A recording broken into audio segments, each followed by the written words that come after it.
कानपुर जिले में पंडित भृगुदत्त नामक एक बड़े जमींदार थे।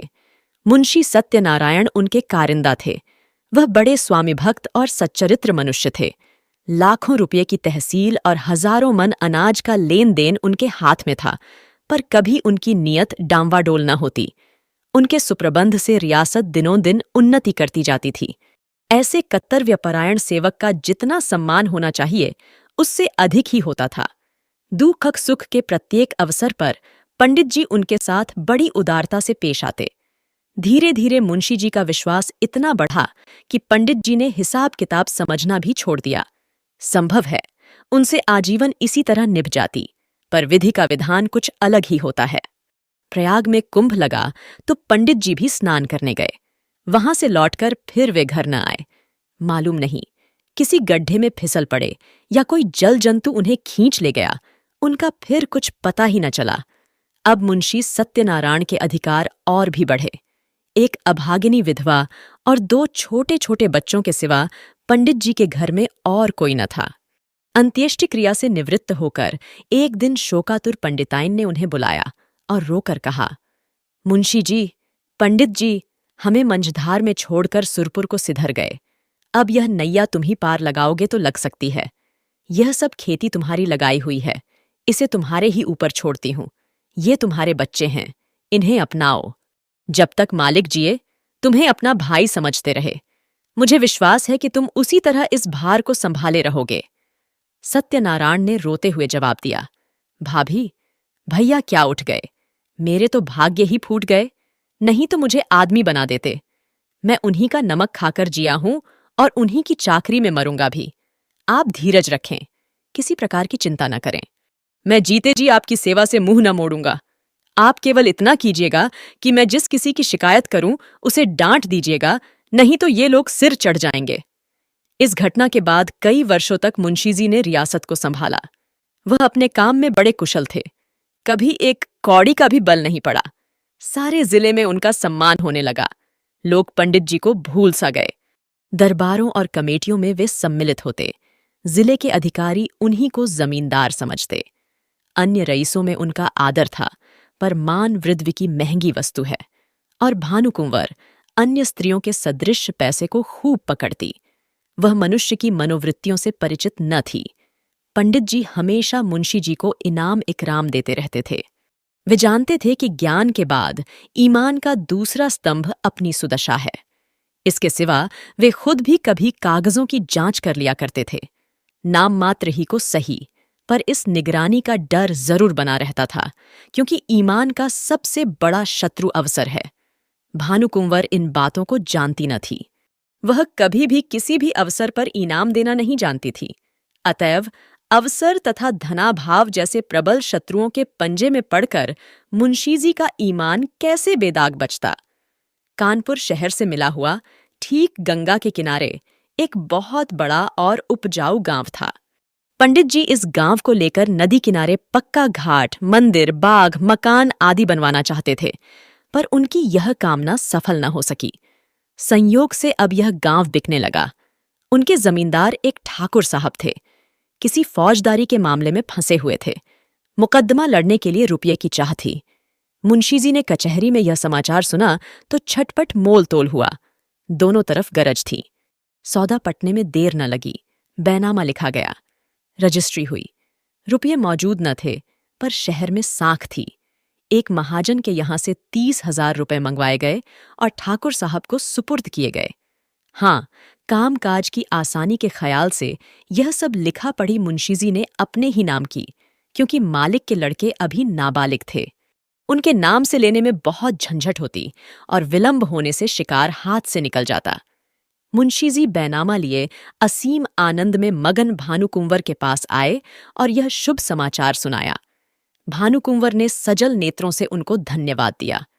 पंडित जी के नाम पर मंदिर और घाट बनवाने का इरादा पक्का हो गया। मुंशी जी दूसरे ही दिन उस गांव में आए। गांव के आसामी नजराने लेकर नए स्वामी के स्वागत को हाजिर हुए। शहर के रईसों की दावत हुई। लोगों ने नावों पर बैठकर गंगा की खूब सैर की। मंदिर आदि बनवाने के लिए आबादी से हटकर रमणीक स्थान चुना गया। चूंकि इस गांव को अपने नाम लेते समय मुंशी जी के मन में कपट का भाव न था, लेकिन 2-4 दिन में ही उनका अंकुर जम गया और धीरे धीरे बढ़ने लगा। मुंशी जी इस गांव के आय व्यय का हिसाब अलग रखते और अपने मालकिन को उसका ब्यौरा समझाने की जरूरत न समझते। भानुकुंवर इन बातों में दखल देना उचित न समझती थी, पर दूसरे कारिंदों से बातें सुन सुनकर उसे शंका होती थी कि कहीं मुंशी जी दगा तो न देंगे। अपने मन का भाव मुंशी से छिपाती थी, इस ख्याल से कि कहीं कारिंदों ने उन्हें हानि पहुंचाने के लिए यह षड्यंत्र न रचा हो। इस तरह कई साल गुजर गए। अब उस कपट के अंकुर ने वृक्ष का रूप धारण किया। भानुकुंवर को मुंशी जी के उस मार्ग के लक्षण दिखाई देने लगे। उधर मुंशी जी के मन ने कानून से नीति पर विजय पाई। उन्होंने अपने मन में फैसला किया कि गांव मेरा है। हाँ, मैं भानुकुंवर का 30,000 का ऋणी अवश्य हूं। वे बहुत करेंगी तो अपने रुपये ले लेंगी, और क्या कर सकती हैं। मगर दोनों तरफ यह आग अंदर ही अंदर सुलगती रही। मुंशी जी अस्त्र सज्जित होकर आक्रमण के इंतजार में थे और भानुकुंवर इसके लिए अवसर ढूंढ रही थीं। एक दिन उसने साहस करके मुंशी जी को अंदर बुलाया और कहा, मुंशी जी बरगदा के मंदिर का काम कब से लगवाएगा? उसे लिए 8 साल हो गए। अब काम लग जाए तो अच्छा हो। जिंदगी का कौन ठिकाना है, जो काम करना है उसे कर ही डालना चाहिए। इस ढंग से इस विषय को उठाकर भानुकुंवर ने अपनी चतुराई का अच्छा परिचय दिया। मुंशी जी भी दिल में इसके कायल हो गए। जरा सोचकर बोले, इरादा तो मेरा कई बार हुआ, पर मौके की जमीन नहीं मिलती। गंगा तट की जमीन असामियों के जोत में है और वे किसी तरह छोड़ने पर राजी नहीं। भानुकुंवरी, यह बात तो आज मुझे मालूम हुई। 8 साल हुए, इस गांव के विषय में आपने कभी भूल कर भी तो चर्चा नहीं की। मालूम नहीं कितनी तहसील है, क्या मुनाफा है, कैसा गांव है, कुछ वसूली होती है या नहीं। जो कुछ करते हैं आप ही करते हैं और करेंगे भी, पर मुझे भी तो मालूम होना चाहिए। मुंशी जी संभल उठे।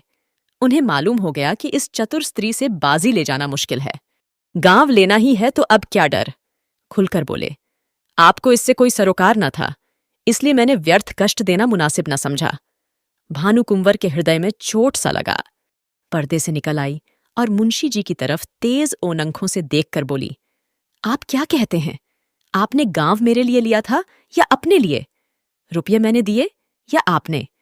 उस पर जो खर्च पड़ा वह मेरा था या आपका? मेरी समझ में नहीं आता कि आप कैसी बातें करते हैं। मुंशी जी ने सावधानी से जवाब दिया, यह तो आप जानती हैं कि गांव हमारे नाम से बसा हुआ है। रुपया जरूर आपका लगा, पर मैं उसका देनदार हूं। रहा तहसील वसूल का खर्च, यह सब मैंने अपने पास से दिया है। उसका हिसाब किताब, आय व्यय सब रखता गया हूं। भानुकुंवर ने क्रोध से कांपते हुए कहा, इस कपट का फल आपको अवश्य मिलेगा। आप इस निर्दयता से मेरे बच्चों का गला नहीं काट सकते। मुझे नहीं मालूम था कि आपने हृदय में छुरी छिपा रखी है, नहीं तो यह नौबत ही क्यों आती। खैर, अब से मेरी रोकड़ और बही खाता आप कुछ न छुएनन। मेरा जो कुछ होगा ले लूंगी। जाइए, एकांत में बैठकर सोचिए। पाप से किसी का भला नहीं होता। तुम समझते होगे कि बालक अनाथ हैं, इनकी संपत्ति हजम कर लूंगा। इस भूल में न रहना, मैं तुम्हारे घर की ईंट तक बिकवा लूंगी। यह कहकर भानुकुंवर फिर पर्दे की आड़ में आ बैठी और रोने लगी। औरतें क्रोध के बाद किसी न किसी बहाने रोया करती हैं। मुंशी जी को कोई जवाब न सूझा। यहां से उठ आए और दफ्तर जाकर कागज उलट पलट करने लगे, पर भानुकुंवर भी उनके पीछे पीछे दफ्तर में पहुंची और डांट कर बोली, मेरा कोई कागज मत छूना, नहीं तो बुरा होगा। तुम विषैले सांप हो, मैं तुम्हारा मुंह नहीं देखना चाहती। मुंशी जी कागजों में कुछ काट छांट करना चाहते थे, पर विवश हो गए। खजाने की कुंजी निकालकर फेंक दी, बही खाते पटक दिए, किवाड़ धड़ाके से बंद किए और हवा की तरह सन्न से निकल गए। कपट में हाथ तो डाला, पर कपट मंत्र न जाना।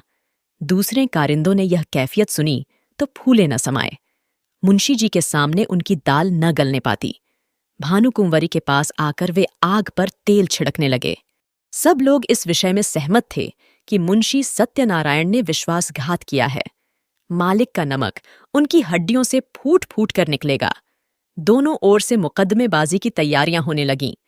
एक तरफ न्याय का शरीर था, दूसरी ओर न्याय की आत्मा।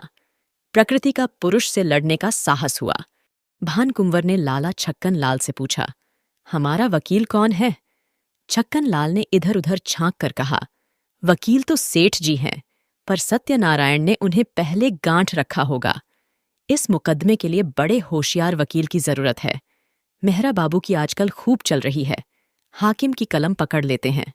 बोलते हैं तो जैसे मोटर कार छूट जाती है सरकार। और क्या कहें, कई आदमियों को फांसी से उतार लिया है। उनके सामने कोई वकील जबान तो खोल नहीं सकता। सरकार कहें तो वही कर लिए जाएं। छक्कन लाल की अत्युक्ति से संदेह पैदा कर लिया। भानुकुंवर ने कहा, नहीं, पहले सेठ जी से पूछ लिया जाए, उसके बाद देखा जाएगा। आप जाइए, उन्हें बुला लाइए। छक्कन लाल अपनी तकदीर को ठोंकते हुए सेठ जी के पास गए। सेठ जी पंडित भृगुदत्त के जीवन काल से ही उनका कानून संबंधी सब काम किया करते थे। मुकद्दमे का हाल सुना तो सन्नाटे में आ गए। सत्यनारायण को यह बड़ा नेकनियत आदमी समझते थे। उनके पतन से बड़ा खेद हुआ। उसी वक्त आए। भानुकुंवर ने रो रो कर उनसे अपनी विपत्ति की कथा कही और अपने दोनों लड़कों को उनके सामने खड़ा करके बोली, आप इन अनाथों की रक्षा कीजिए, इन्हें मैं आपको सौंपती हूं। सेठ जी ने समझौते की बात छेड़ी। बोले, आपस की लड़ाई अच्छी नहीं। भानुकुंवर, अन्याय के साथ लड़ना ही अच्छा है। सेठ जी, पर हमारा पक्ष निर्बल है। भानुकुंवर फिर पर्दे से निकल आई और विस्मित होकर बोली, क्या हमारा पक्ष निर्बल है? दुनिया जानती है कि गांव हमारा है, उसे हमसे कौन ले सकता है? नहीं, मैं सुलह कभी न करूंगी। आप कागजों को देखें। मेरे बच्चों की खातिर यह कष्ट उठाएं।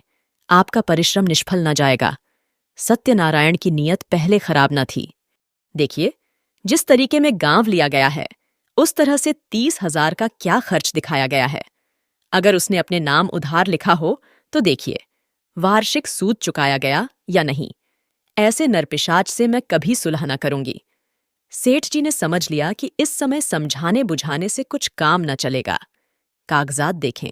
मुकद्दमा लड़ने की तैयारियां होने लगीं। मुंशी सत्यनारायण लाल खिसियाए हुए मकान पहुंचे। लड़के ने मिठाई मांगी तो उसे पीटा। स्त्री पर इसलिए बरस पड़े कि उसने क्यों लड़के को उनके पास जाने दिया। अपनी वृद्धा माता को डांट कर कहा, तुमसे इतना भी नहीं हो सकता कि जरा लड़के को बहलाओ। एक तो मैं दिन भर का थका मांदा घर आऊं और फिर लड़के को खिलाऊं। मुझे दुनिया में न और कोई काम है न धंधा। इस तरह घर में बावैला मचाकर बाहर आए। सोचने लगे, मुझसे बड़ी भूल हुई। मैं कैसा मूर्ख हूं। और इतने दिन तक सारे कागज पत्र मेरे हाथ में थे। चाहता, कर सकता था, पर हाथ धरे बैठे रहा। आज सिर पर आ पड़ी तो सूझी। मैं चाहता तो बही खाते सब नए बना सकता था, जिसमें इस गांव का और रुपये का जिक्र ही न होता। पर मेरी मूर्खता के कारण घर में आई हुई लक्ष्मी रूठी है। मुझे क्या मालूम था कि वह चुड़ैल मुझसे इस तरह पेश आएगी, कागजों में हाथ तक न लगाने देगी। इसी उधेड़बुन में मुंशी जी एकाएक उछल पड़े। एक उपाय सूझ गया। क्यों न कार्यकर्ताओं को मिला लूं? यद्यपि मेरी सख्ती के कारण वे सब मुझसे नाराज थे और इस समय सीधे बात भी न करेंगे, तथापि उनमें ऐसा कोई भी नहीं जो प्रलोभन से मुट्ठी में न आ जाए। हाँ, इसमें रुपये पानी की तरह बहाना पड़ेगा, पर इतना रुपया आएगा कहाँ से? हाय दुर्भाग्य! 2-4 दिन पहले चेत गया होता तो कोई कठिनाई न पड़ती। क्या जानता था कि वह डाइन इस तरह वज्र प्रहार करेगी। बस, अब एक ही उपाय है। किसी तरह कागजात गुम कर दूं। बड़ी जोखिम का काम है, पर करना ही पड़ेगा। दुष्कामनाओं के सामने एक बार सिर झुकाने पर फिर संभलना कठिन हो जाता है। पाप के अथाह दलदल में जहां एक बार पड़े कि फिर प्रतिक्षण नीचे ही चले जाते हैं। मुंशी सत्यनारायण सा विचारशील मनुष्य इस समय इस फिक्र में था कि कैसे सेंध लगा पाऊं। मुंशी जी ने सोचा, क्या सेंध लगाना आसान है? इसके वास्ते कितनी चतुरता, कितना साहब, कितनी बुद्धि, कितनी वीरता चाहिए। कौन कहता है कि चोरी करना आसान काम है? मैं जो कहीं पकड़ा गया तो मरने के सिवा और कोई मार्ग न रहेगा। बहुत सोचने विचारने पर भी मुंशी जी को अपने ऊपर ऐसा दुस्साहस कर सकने का विश्वास न हो सका। हाँ, इससे सुगम एक दूसरी तदबीर नजर आई। क्यों न दफ्तर में आग लगा दूं? एक बोतल मिट्टी का तेल और दियासलाई की जरूरत है। किसी बदमाश को मिला लूं, मगर यह क्या मालूम कि वही उसी कमरे में रखी है या नहीं। चुड़ैल ने उसे जरूर अपने पास रख लिया होगा। नहीं, आग लगाना गुनाह बेलज्जत होगा। बहुत देर मुंशी जी करवटें बदलते रहे, नए नए मंसूबे सोचते, पर फिर अपने ही तर्कों से काट देते। वर्षा काल में बादलों की नई नई सूरतें बनती और फिर हवा के वेग से बिगड़ जाती हैं। वही दशा इस समय उनके मंसूबों की हो रही थी। पर इस मानसिक अशांति में भी एक विचार पूर्ण रूप से स्थिर था। किसी तरह इन कागजात को अपने हाथ में लाना चाहिए। काम कठिन है, माना, पर हिम्मत न थी तो रार क्यों मोल ली? क्या 30,000 की जायदाद दाल भात का कौर है? चाहे जिस तरह हो, चोर बने बिना काम नहीं चल सकता। आखिर जो लोग चोरियां करते हैं वे भी तो मनुष्य ही होते हैं। बस एक छलांग का काम है। अगर पार हो गए तो राज करेंगे, गिर पड़े तो जान से हाथ धोएंगे। रात के 10 बज गए। मुंशी सत्यनारायण कुंजियों का एक गुच्छा कमर में दबाए घर से बाहर निकले। द्वार पर थोड़ा सा पुआल रखा हुआ था। उसे देखते ही वे चौंक पड़े। मारे डर के छाती धड़कने लगी। जान पड़ा कि कोई छिपा बैठा है। कदम रुक गए। पुआल की तरफ ध्यान से देखा। उसमें बिल्कुल हरकत न हुई। तब हिम्मत बांधी आगे बढ़े और मन को समझाने लगे। मैं कैसा बेवकूफ हूं। अपने द्वार पर किसका डर और सड़क पर भी मुझे किसका डर है। मैं अपनी राह जाता हूं। कोई मेरी तरफ तिरछी ओनंक से नहीं देख सकता। हां, जब कोई मुझे सेंध लगाते देख ले, पकड़ ले, तब अलबत्ते डरने की बात है। उस पर भी बचाव की युक्ति निकल सकती है। अकस्मात उन्होंने भानुकुंवर के एक चपरासी को आते हुए देखा। कलेजा धड़क उठा। लपक कर एक अंधेरी गली में घुस गए। बड़ी देर तक वहां खड़े रहे। जब वह सिपाही ओनंखों से ओझल हो गया, तब फिर सड़क पर आए। वह सिपाही आज सुबह तक इनका गुलाम था। उसे उन्होंने कितनी ही बार गालियां दी थीं, लातें मारी थीं, पर आज उसे देखकर उनके प्राण सूख गए। उन्होंने फिर तर्क की शरण ली। मैं मानो भांग खाकर आया हूं। इस चपरासी से इतना डरा मानो कि वह मुझे देख लेता, पर मेरा कर क्या सकता था? हजारों आदमी रास्ता चल रहे हैं, उन्हीं में मैं भी एक हूं। क्या वह अंतर्यामी है? सबके हृदय का हाल जानता है। मुझे देखकर वह अदब से सलाम करता और वहां का कुछ हाल भी कहता, पर मैं उससे ऐसा डरा कि सूरत तक न दिखाई। इस तरह मन को समझाकर वे आगे बढ़े। सच है, पाप के पंजों में फंसा हुआ मन पतझड़ का पत्ता है, जो हवा के जरा से झोंके से गिर पड़ता है। मुंशी जी बाजार पहुंचे। अधिकतर दुकानें बंद हो चुकी थीं। वहां सांड और गायें बैठी हुई जुगाली कर रही थीं। केवल हलवाइयों की दुकानें खुली थीं और कहीं कहीं गजरे वाले हार की हाँक लगाते फिरते थे। सब हलवाई मुंशी जी को पहचानते थे, अतएव मुंशी जी ने सिर झुका लिया। कुछ चाल बदली और लपकते हुए चले। एकाएक उन्हें एक बग्घी आती दिखाई दी। यह सेठ बल्लभदास वकील की बग्घी थी। इसमें बैठकर हजारों बार सेठ जी के साथ कचहरी गए थे, पर आज वह बग्घी कालदेव के समान भयंकर मालूम हुई। फौरन एक खाली दुकान पर चढ़ गए। वहां विश्राम करने वाले सांड ने समझा, वे मुझे पदच्युत करने आए हैं। माथा झुकाए फुंकारता हुआ उठ बैठा, पर इसी बीच में बग्घी निकल गई और मुंशी जी की जान में जान आई। अब कि उन्होंने तर्क का आश्रय न लिया। समझ गए कि इस समय इससे कोई लाभ नहीं। खैरियत यह हुई कि वकील ने देखा नहीं। यह एक घाघ है, मेरे चेहरे से ताड़ जाता। कुछ विद्वानों का कथन है कि मनुष्य की स्वाभाविक प्रवृत्ति पाप की ओर होती है, पर यह कोरा अनुमान ही अनुमान है, अनुभव सिद्ध बात नहीं। सच बात तो यह है कि मनुष्य स्वभावतः पाप भीरु होता है, और हम प्रत्यक्ष देख रहे हैं कि पाप से उसे कैसी घृणा होती है। एक फरलांग आगे चलकर मुंशी जी को एक गली मिली। वह भानुकुंवर के घर का एक रास्ता था। धुंधली सी लालटेन जल रही थी। जैसा मुंशी जी ने अनुमान किया था, पहरेदार का पता न था। अस्तबल में चमारों के यहां नाच हो रहा था। कई चमारिनें बनाव सिंगार करके नाच रही थीं। चमार मृदंग बजा बजा कर गाते थे। नाही घरे श्याम, घेरी आए बदरा, सोवत रहेऊं, सपन एक देखेऊं रामा।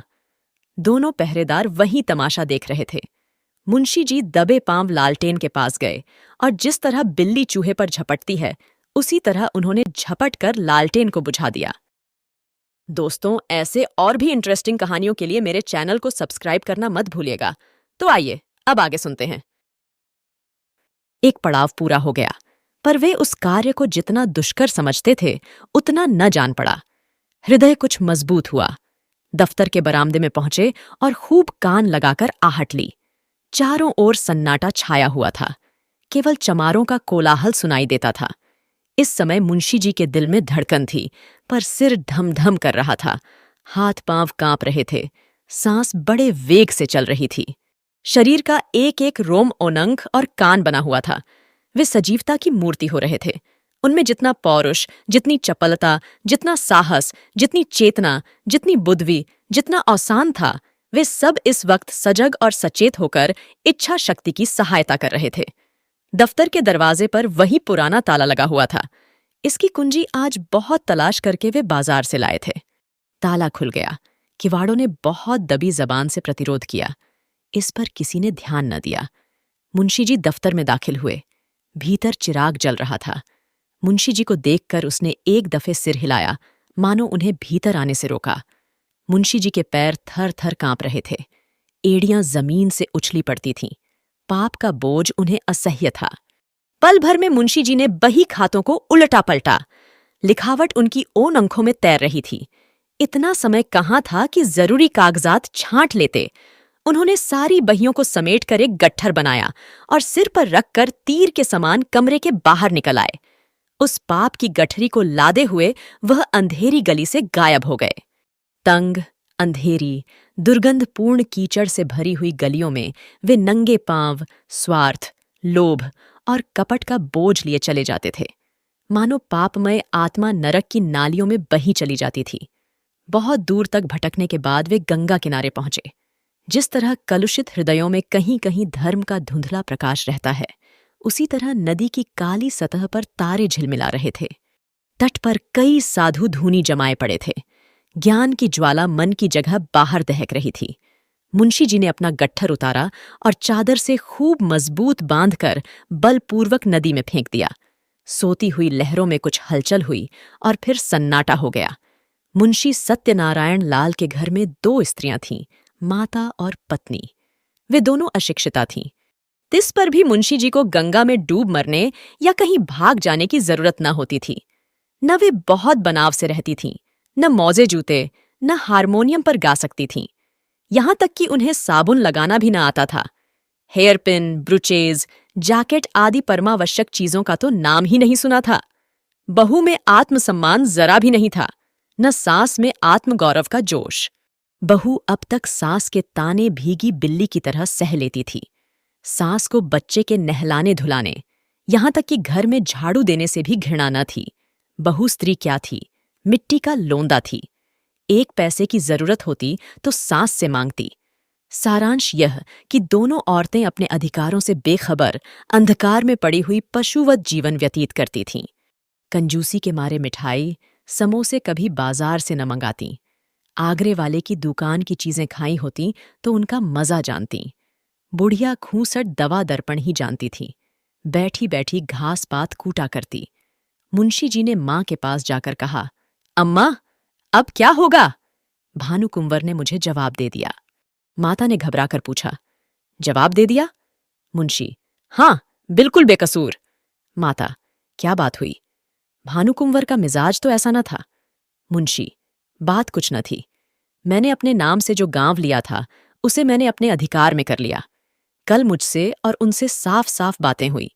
मैंने कह दिया कि गांव मेरा है, मैंने अपने नाम से लिया है, उसमें तुम्हारा कोई इजारा नहीं।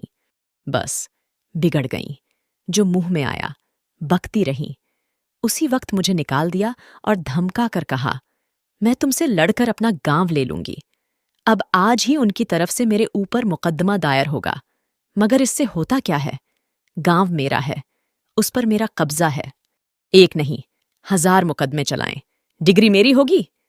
माता ने बहू की तरफ मर्मांतक दृष्टि से देखा और बोली, क्यों भैया, वह गांव लिया तो था तुमने उन्हीं के रुपये से और उन्हीं के वास्ते। मुंशी, लिया था, तब लिया था। अब मुझसे ऐसा आबाद और मालदार गांव नहीं छोड़ा जाता। वह मेरा कुछ नहीं कर सकती, मुझसे अपना रुपया भी नहीं ले सकती। 150 गांव तो हैं, तब भी हवस नहीं मानती। माना, बेटा, किसी के धन ज्यादा होता है तो वह उसे फेंक थोड़े ही देता है। तुमने अपनी नीयत बिगाड़ी, यह अच्छा काम नहीं किया। दुनिया तुम्हें क्या कहेगी? और दुनिया चाहे कहे या न कहे, तुमको भला ऐसा करना चाहिए कि जिसकी गोद में इतने दिन पले, जिसका इतने दिनों तक नमक खाया, अब उसी से दगा करो। नारायण ने तुम्हें क्या नहीं दिया? मजे से खाते हो, पहनते हो, घर में नारायण का दिया 4 पैसा है, बाल बच्चे हैं, और क्या चाहिए? मेरा कहना मानो, इस कलंक का टीका अपने माथे न लगाओ। यह अबजस मत लो। बरक्कत अपनी कमाई में होती है, हराम की कौड़ी कभी नहीं फलती। मुंशी, ऊह, ऐसी बातें बहुत सुन चुका हूं। दुनिया उन पर चलने लगे तो सारे काम बंद हो जाएं। मैंने इतने दिनों इनकी सेवा की, मेरी ही बदौलत ऐसे ऐसे 4-5 गांव बढ़ गए। जब तक पंडित जी थे, मेरी नीयत का मान था। मुझे ओनंक में धूल डालने की जरूरत न थी। वे आप ही मेरी खातिर कर दिया करते थे। उन्हें मरे 8 साल हो गए, मगर मुसम्मात के एक बीड़े पान की कसम खाता हूं।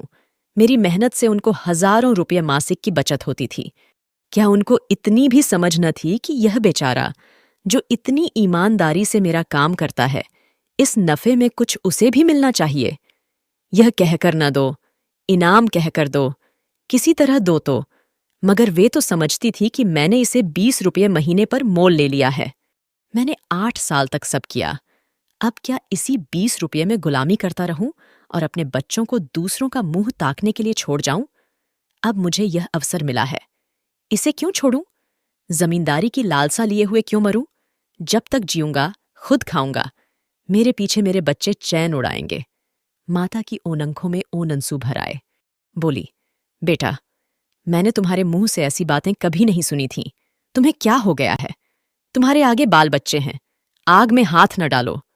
बहू ने सास की ओर देखकर कहा, हमको ऐसा धन न चाहिए, हम अपनी दाल रोटी में मगन हैं। मुंशी, अच्छी बात है, तुम लोग रोटी दाल खाना, गाढ़ा पहनना, मुझे अब हलवे पूरी की इच्छा है। माता बोली, यह अधर्म मुझसे न देखा जाएगा, मैं गंगा में डूब मरूंगी। पत्नी, तुम्हें यह सब कांटा बोना है तो मुझे मायके पहुंचा दो, मैं अपने बच्चों को लेकर इस घर में न रहूंगी। मुंशी ने झुंझलाकर कहा, तुम लोगों की बुद्धि तो भांग खा गई है। लाखों सरकारी नौकर रात दिन दूसरों का गला दबा दबा कर रिश्वतें लेते हैं और चैन से रहते हैं। न उनके बाल बच्चों ही को कुछ होता है, न उनको हैजा पकड़ता है। अधर्म उनको क्यों नहीं खा जाता जो मुझी को खा जाएगा? मैंने तो सत्यवादियों को सदा दुख झेलते ही देखा है। मैंने जो कुछ किया है, सुख लूटूंगा। तुम्हारे मन में जो आए, करो। प्रातःकाल दफ्तर खुला तो कागजात सब गायब थे। मुंशी छक्कनलाल बौखलाए से घर में गए और मालकिन से पूछा, कागजात आपने उठवा लिए हैं? भानुकुंवर ने कहा, मुझे क्या खबर, जहां आपने रखे होंगे वहीं होंगे। फिर सारे घर में खलबली पड़ गई। पहरेदारों पर मार पड़ने लगी। भानुकुंवर को तुरंत मुंशी सत्यनारायण पर संदेह हुआ, मगर उनकी समझ में छक्कनलाल की सहायता के बिना यह काम होना असंभव था। पुलिस में रपट हुई। एक ओझा नाम निकालने के लिए बुलाया गया। मौलवी साहब ने कुर्रा फेंका। ओझा ने बताया, यह किसी पुराने बैरी का काम है। मौलवी साहब ने फरमाया, किसी घर के भेदिये ने यह हरकत की है। शाम तक यह दौड़ धूप रही। फिर यह सलाह होने लगी कि इन कागजातों के बगैर मुकदमा कैसे चले। पक्ष तो पहले से ही निर्बल था। जो कुछ बल था वह इसी बही खाते का था। अब तो सबूत भी हाथ से गए। दावे में कुछ जान ही न रही, मगर भानुकुंवर ने कहा, बला से हार जाए नंगे। हमारी चीज कोई छीन ले तो हमारा धर्म है कि उससे यथाशक्ति लड़ें। हार कर बैठना कायरों का काम है। वकील को इस दुर्घटना का समाचार मिला तो उन्होंने भी यही कहा कि अब दावे में जरा भी जान नहीं है, केवल अनुमान और तर्क का भरोसा है। अदालत ने माना तो माना, नहीं तो हार माननी पड़ेगी। पर भानुकुंवर ने एक न मानी। लखनऊ और इलाहाबाद से 2 होशियार बैरिस्टर बुलाए। मुकदमा शुरू हो गया। सारे शहर में इस मुकदमे की धूम थी। कितने ही रईसों को भानुकुंवर ने साथी बनाया था। मुकदमा शुरू होने के समय हजारों आदमियों की भीड़ हो जाती थी। लोगों के इस खिंचाव का मुख्य कारण यह था कि भानुकुंवर एक पर्दे की आड़ में बैठी हुई अदालत की कार्रवाई देखा करती थी, क्योंकि उसे अब अपने नौकरों पर जरा भी विश्वास न था। वादी बैरिस्टर ने एक बड़ी मार्मिक दलील दी। उसने सत्यनारायण की पूर्वावस्था का खूब अच्छा चित्र खींचा। उसने दिखलाया कि वे कैसे स्वामी भक्त, कैसे कार्यकुशल, कैसे कर्मशील थे और स्वर्गवासी पंडित भृगुदत्त का उस पर पूर्ण विश्वास हो जाना किस तरह स्वाभाविक था। इसके बाद उसने सिद्ध किया कि मुंशी सत्यनारायण की आर्थिक व्यवस्था कभी ऐसी न थी कि वे इतना धन संचय करते।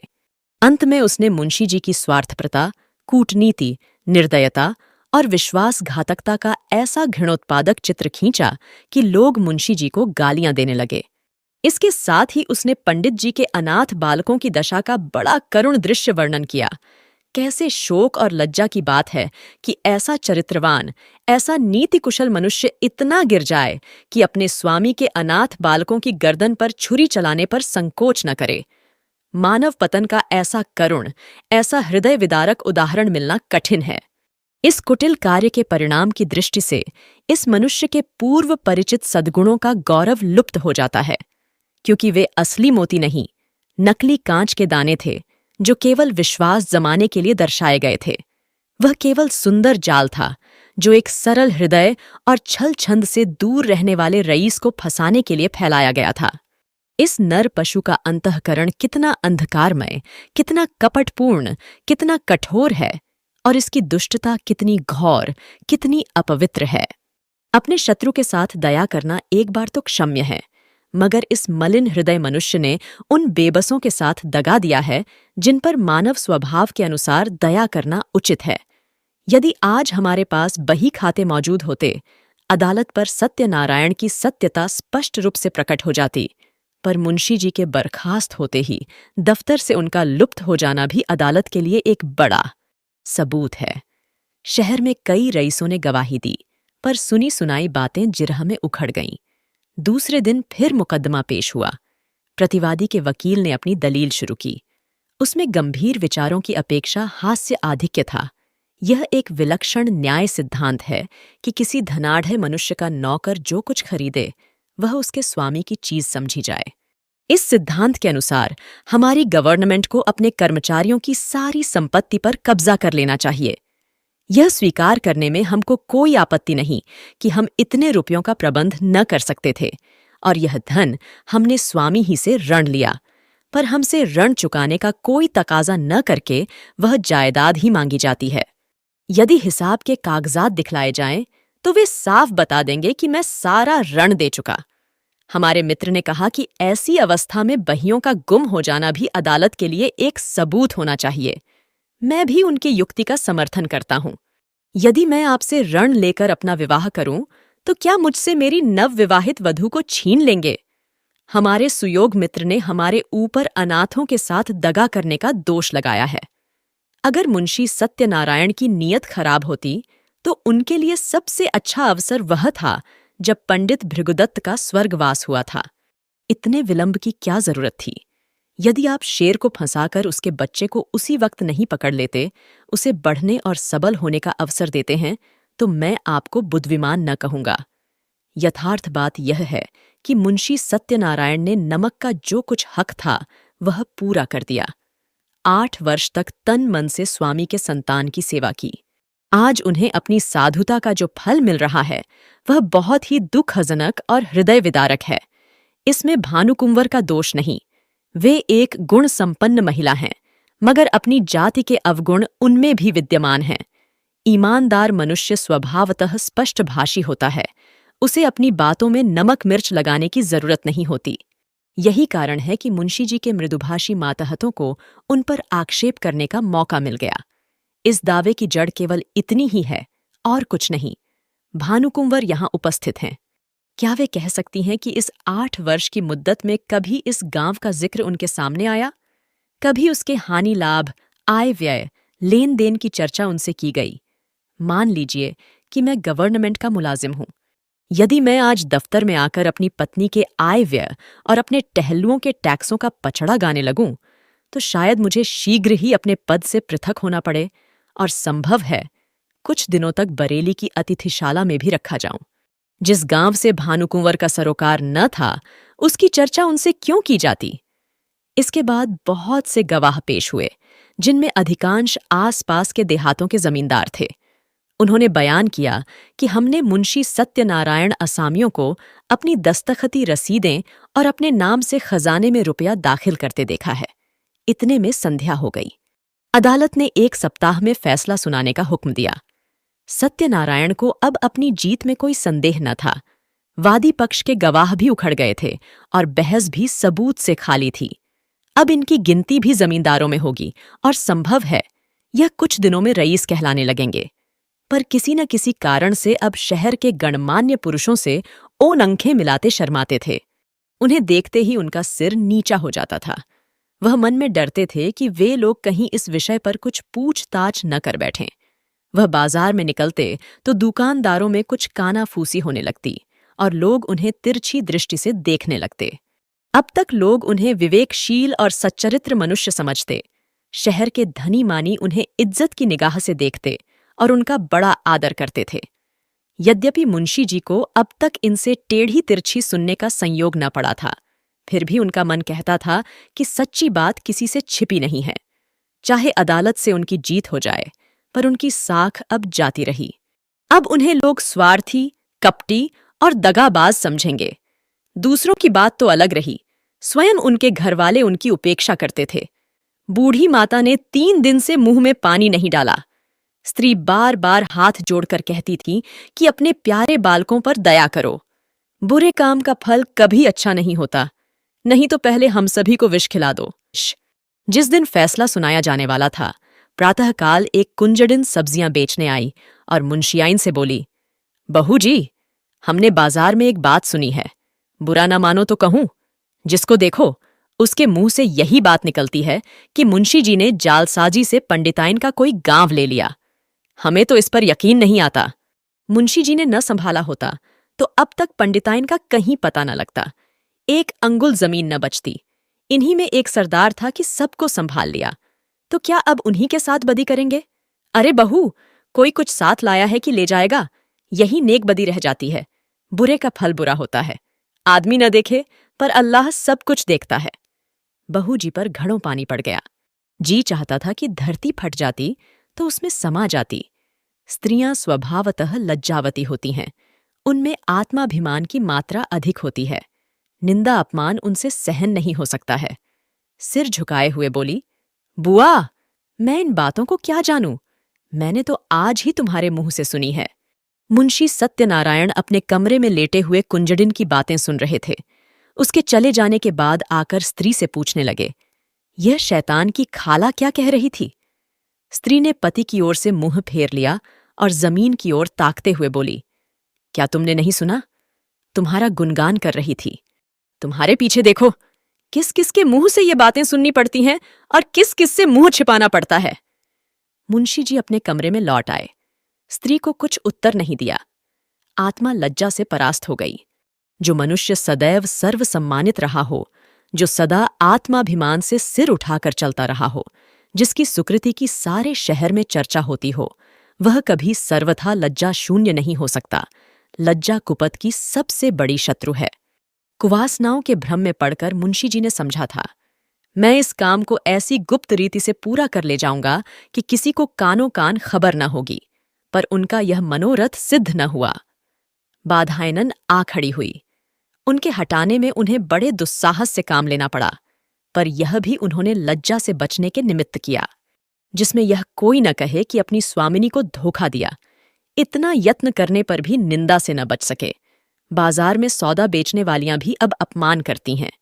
कुवासनाओं से दबी हुई लज्जा शक्ति इस कड़ी चोट को सहन न कर सकी।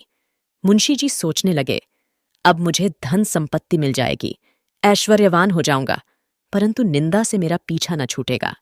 अदालत का फैसला मुझे लोक निंदा से न बचा सकेगा। ऐश्वर्य का फल क्या है? मान और मर्यादा।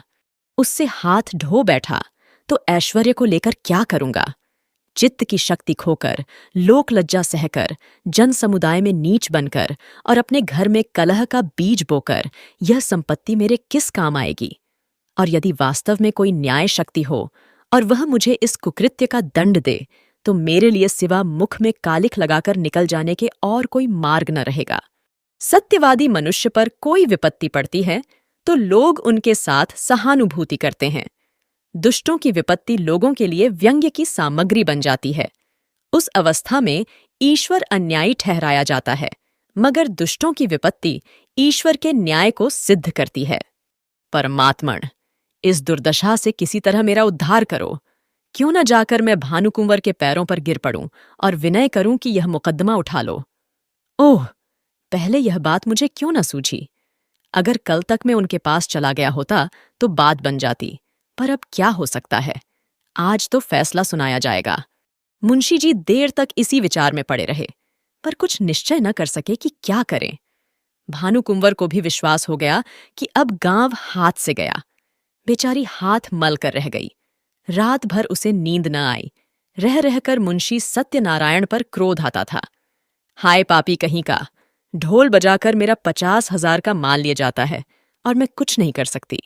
आजकल के न्याय करने वाले बिल्कुल ओनंख के अंधे हैं। जिस बात को सारी दुनिया जानती है उसमें भी उनकी दृष्टि नहीं पहुंचती। बस दूसरों को ओनंखों से देखते हैं। कोरे कागजों के गुलाम हैं। न्याय वह है जो दूध का दूध, पानी का पानी कर दे। यह नहीं कि खुद ही कागजों के धोखे में आ जाए, खुद ही पाखंडियों के जाल में फंस जाए। इसी से तो ऐसी छली, कपटी, दगाबाज और दुरात्माओं का साहस बढ़ गया है। खैर, गांव जाता है तो जाए, लेकिन सत्यनारायण, तुम शहर में कहीं मुंह दिखाने के लायक भी न रहे। इस ख्याल से भानुकुंवर को कुछ शांति हुई।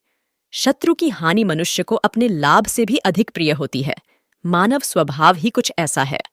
तुम हमारा एक गांव ले गए, नारायण चाहेंगे तो तुम भी इससे सुख न पाओगे। तुम आप नरक की आग में जलोगे।